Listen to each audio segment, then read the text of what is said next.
Au nom du Père et du Fils et du Saint-Esprit, Amen. Les bénis de mon Père, bonjour. En cette journée de 2 novembre, nous commémorons tous les fidèles de fin.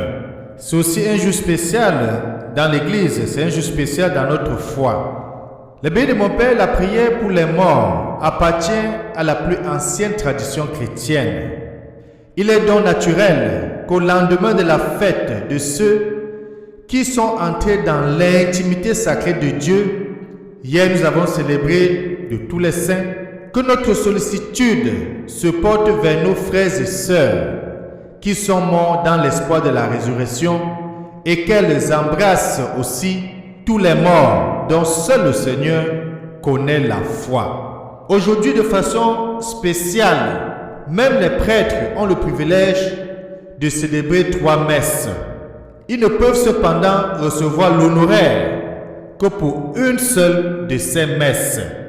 Ils appliquent la seconde pour tous les fidèles de fin et la troisième aux intentions du souverain pontife. C'est pour dire qu'aujourd'hui, c'est aussi un jour spécial dans notre vie de foi. Les bénis de mon Père, 3 textes vont nous aider à rester en communion avec l'Éternel des armées.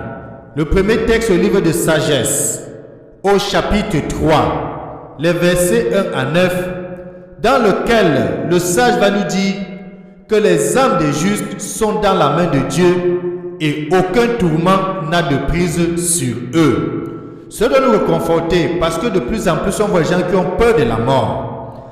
Dans la deuxième lecture, qui est la lettre de Saint Paul apôtre aux Corinthiens, sa première lettre précisément, 1 Corinthiens chapitre 15, les versets 51 à 57, Saint Paul va dire que la mort a été engloutie dans la victoire. Et c'est pour ça qu'il va nous inviter à rendre grâce à Dieu qui nous donne la victoire par notre Seigneur Jésus-Christ qui, en mourant sur la croix, nous a rachetés. Et ensuite, les bénis de mon Père, nous allons entrer dans l'évangile de Jésus-Christ selon Saint Matthieu au chapitre 25. Je vous invite à lire le verset 31 à 46. Dans ce péricope, dans cet extrait d'évangile, le Seigneur va vous appeler les bénis de mon Père. Et il va dire que vous, qui êtes les bénis de mon Père, vous êtes appelés à recevoir en héritage le royaume. Vous comprenez pourquoi j'aime bien vous appeler les bénis de mon Père, parce que justement, vous êtes les bénis de votre Père, qui est notre Père et qui est le Père de l'humanité. Ouvrons donc nos cœurs, apprêtons les textes d'aujourd'hui. Et je vous invite, chacun qui est en train d'écouter cette méditation, de faire la liste des défunts de sa famille qu'il connaît. Apprête la liste de tous ceux qui sont décédés dans ta famille dont tu as encore mémoire. Aujourd'hui, l'Église et nous aussi, nous allons prier et penser à tous nos défunts, à tous nos fidèles défunts. C'est pour cela que je vous invite donc particulièrement à ouvrir grandement nos oreilles, à écouter cet extrait de poème que je vous partage. Ce poème qui a été rédigé par Birago Diop, un célèbre auteur-écrivain sénégalais. Je tiens déjà à vous dire en avance, il était animiste. Mais ce qu'il dit dans le poème, ce n'est pas pour nous amener dans l'animisme. Mais à partir de ce qu'il dit, nous allons développer pour dire que même pour ceux qui ne croient pas en Dieu, s'ils pensent que les morts ne sont pas morts, combien de fois nous autres les chrétiens, à qui Jésus-Christ nous a montré la voie de la résurrection. Je vous invite donc maintenant à l'écoute. Bienvenue. Écoute plus souvent les choses que les êtres. La voix du feu s'entend. Entends la voix de l'eau. Écoute dans le vent. Le puissant en sanglots. C'est le souffle des ancêtres. Ceux qui sont morts ne sont jamais partis. Ils sont dans l'ombre qui s'éclaire. Ils sont dans l'arbre qui frémit. Ils sont dans le bois qui gémit. Ils sont dans la foule. Ils sont dans l'eau qui coule. Ils sont dans l'eau qui dort. Ils sont dans les rives du fleuve. Ils sont sont les souffles qui se meuvent. Ils sont les souffles qui demeurent. Ouvrons nos cœurs, tournons nos sens à l'intérieur et prions. Écoute nos prières avec bonté, Seigneur. Fais grandir notre foi à ton Fils ressuscité des morts, pour que soit plus vive aussi notre espérance en la résurrection de tous nos frères défunts vers qui nous tournons notre attention ce matin, et vers toi nous nous tournons pour les remettre dans ta miséricorde et dans ton amour. Toi qui es Dieu de bonté, toi qui es Dieu de la vie, tu es venu pour qu'aucun des hommes ne se perde. Tourne ton regard d'amour et de compassion vers nos frères défunts. Nous t'avons prié par Jésus-Christ, ton Fils bien-aimé, lui qui vient régner avec toi dans l'unité du Saint-Esprit, Dieu maintenant et pour des siècles. Amen. Ouvrons à présent le pays de mon Père, nos textes bibliques pour les lectures de ce jour. Je vous invite vraiment à les lire parce que c'est important de mieux connaître l'enseignement de l'Église et surtout de la Bible sur les morts. D'abord le livre de Sagesse au chapitre 3, les versets 1 à 9. Ensuite 1 Corinthiens chapitre 15, les versets 51 à 57. Et ensemble nous allons lire l'évangile de Jésus-Christ selon saint Matthieu. Bonne lecture. Ils sont les souffles qui demeurent. Ceux qui sont morts ne sont jamais partis. Les morts ne sont pas morts. J'en suis sûr, je verrai les bontés du Seigneur sur la terre des vivants. Le Seigneur est ma lumière et mon salut. De qui aurais-je crainte?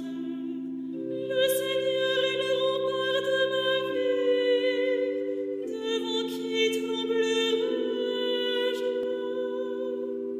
J'ai demandé une chose au Seigneur, la seule que je cherche, habiter la maison du Seigneur tous les jours de ma vie, pour admirer le Seigneur dans sa beauté et m'attacher à son temple. J'en suis sûr, je verrai les bontés du Seigneur sur la terre des vivants. Écoute, Seigneur, je t'appelle. Pitié, réponds-moi. Mon cœur m'a redit ta parole. Cherchez ma face. J'en suis sûr, je verrai les bontés du Seigneur sur la terre des vivants.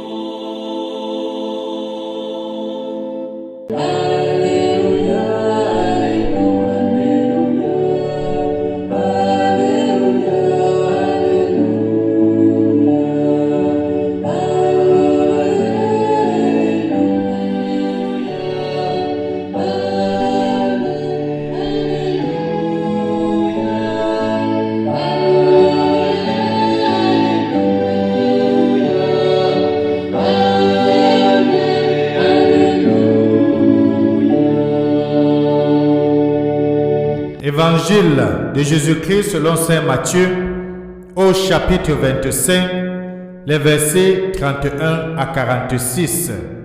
En ce temps-là, Jésus disait à ses disciples: quand le Fils de l'homme viendra dans sa gloire et tous les anges avec lui, alors il siégera sur son trône de gloire. Toutes les nations seront rassemblées devant lui.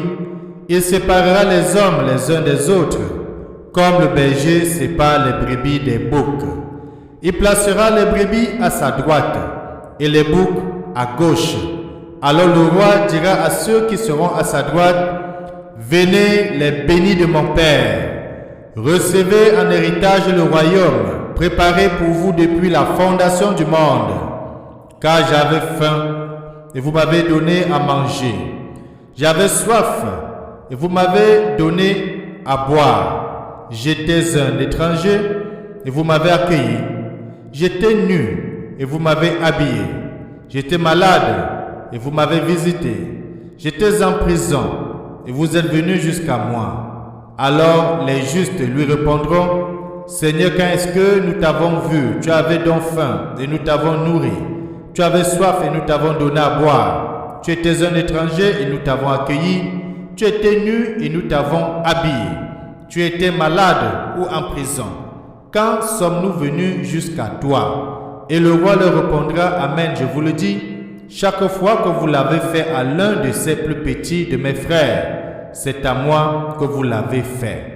Alors il dira à ceux qui seront à sa gauche, allez-vous-en loin de moi, vous les maudits, dans le feu éternel préparé pour le diable et ses anges.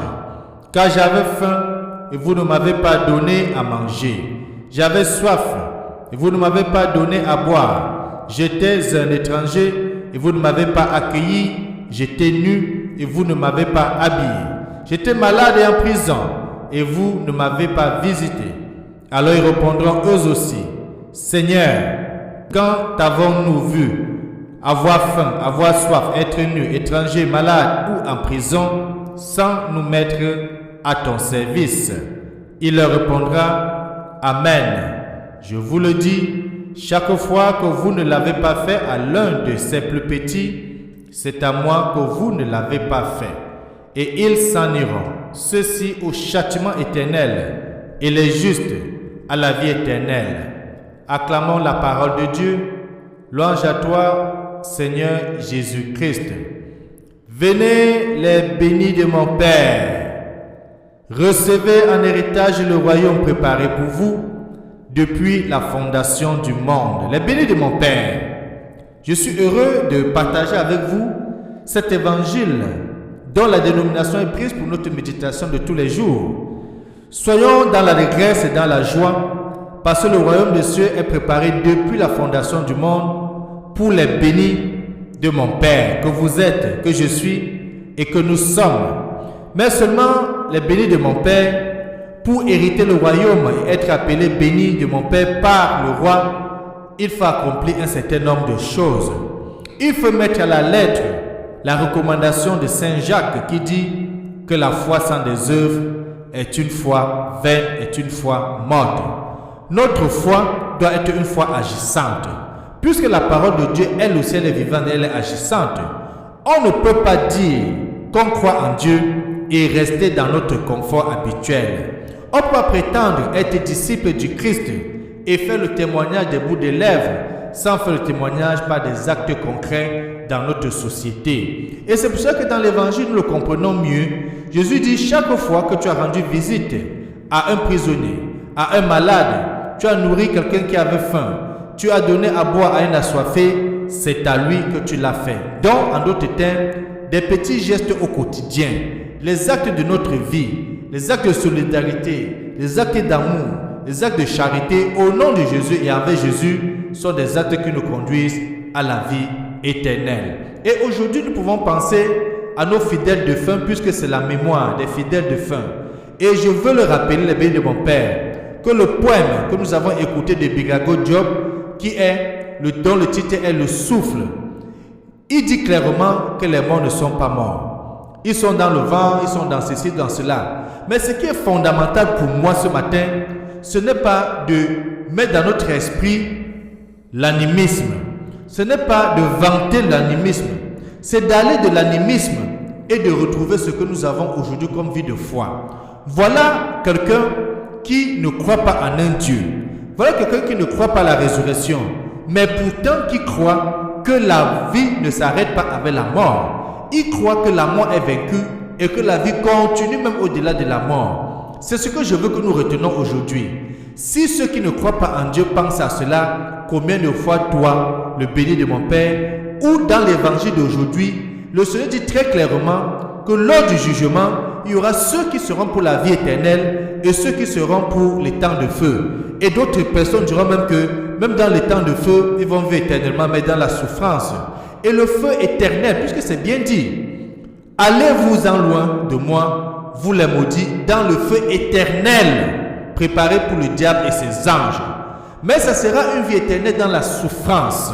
Ce sera une vie éternelle dans la douleur. Ce sera une vie éternelle dans les regrets. Mais toi que le béni de mon Père, si tu appliques ta foi, si tu mets ta foi de façon qu'elle soit une foi agissante, tu seras dans l'éternité avec le Seigneur, avec notre Dieu. C'est pour ça qu'il dit, recevez un héritage du royaume préparé pour vous. Ce royaume où il n'y a pas de faim, ce royaume où il n'y a pas de soif, ce royaume où on n'est pas nu, ce royaume où l'autre est considéré, ce royaume dans lequel la dignité de la personne humaine est au cœur des actions et des activités, ce royaume dans lequel nous sommes en communion parfaite avec Dieu. C'est pour cela que le béni de mon Père, il est important de prier pour nous morts. Ce n'est pas le jour des morts que nous célébrons, mais c'est la fête des vivants. Ceux qui sont passés sur l'autre rive sont aussi et davantage vivants que nous. Sinon, l'Église n'y penserait même pas. Le seul fait de cette journée est attestation d'une certitude absolue. Ceux qui ont quitté cette vie sont entrés dans la vie, c'est-à-dire vie grande V, sa vie, c'est-à-dire la vie du Christ. Pour le signifier, on dépose aujourd'hui des fleurs sur des tombes. Ne sont-ils pas entrés dans leur éternel printemps si nous sommes dans les pays où on peut parler des saisons, le printemps, l'automne, l'hiver et autres? Par exemple, en Pologne, on allume des cierges. Les cimetières, en ce soir de 2 novembre, en deviennent de brillantes constellations. Pourquoi alors le bien de mon Père prier pour les défunts? Un enfant m'en a donné l'explication le plus juste, la plus simple, comme seul un enfant pouvait le faire, c'est-à-dire un cœur simple, un cœur de simplicité. Le nouveau-né ne voit pas tout de suite. Il faut du temps pour que ses yeux s'acclimatent à la lumière. Ainsi, si notre cœur n'est pas assez pur pour voir le visage même de Dieu, sans être aveuglé par sa beauté, n'oublions pas qu'à l'heure de notre naissance au ciel, après de longues gestations de cette vie, il nous faudra également un temps d'adaptation aux mœurs de Dieu, un temps d'acclimatation à sa gloire. En le faisant, nous passerons de quelques degrés de notre tiède amour à la fournaise ardente de l'amour, à l'état incandescence sans en être consumé. Si notre guérison intérieure n'est pas achevée, si nous partons, l'âme encore rivée par trop de chaînes, le cœur encore pollué par trop d'impuretés, il nous faudra le bien de mon Père, ce temps où le Seigneur pourra achever notre délivrance intérieure, guérir totalement nos blessures et maladies, ce que nous avons hérité de cette vie. Cette purification, cette guérison, cette délivrance, comment s'opère-t-elle? Par le feu de l'amour, qui est le feu même du Saint-Esprit. La lumière étant déjà bien plus éclatante que sur terre, nous percevons avec acuité tout ce qui, en notre cœur, n'est pas encore digne de Dieu, pas encore configuré au visage de Jésus. Oh, comment ton cœur est brillant! Aujourd'hui, c'est un jour spécial. Tourne ton regard vers ceux qui t'ont précédé dans la mort. Prie pour ceux qui t'ont laissé, qui ont rejoint l'éternité, parce qu'ils ont besoin de tes prières. Eux aussi, étant libérés, entrant dans la sainteté, dans le cœur de Dieu, intercédera pour nous autres qui sommes sur la terre. C'est pour cela que de façon spéciale, si tu avais oublié, je t'invite à aller à l'église, demander une intention de messe pour le repos de l'âme de chacun de tes défunts. Étale cela même au courant de l'année, pour qu'en arrivant le 2 novembre prochain, tu aies célébré une messe pour le repos de l'âme de tes défunts. Allume une bougie aujourd'hui à l'église aussi, pour ceux qui sont décédés, mais surtout si tu avais oublié, va nettoyer la tombe de tes parents, va nettoyer la tombe de tes amis, va nettoyer la tombe de tes défunts qui sont déjà au ciel. Blanchis, mets de l'ordre, pose un geste d'affection et d'amour pour eux. Les morts ne sont pas morts. Et que Dieu Tout-Puissant nous bénisse et nous garde, lui qui est Père, Fils et Saint-Esprit. Amen. Bonne journée.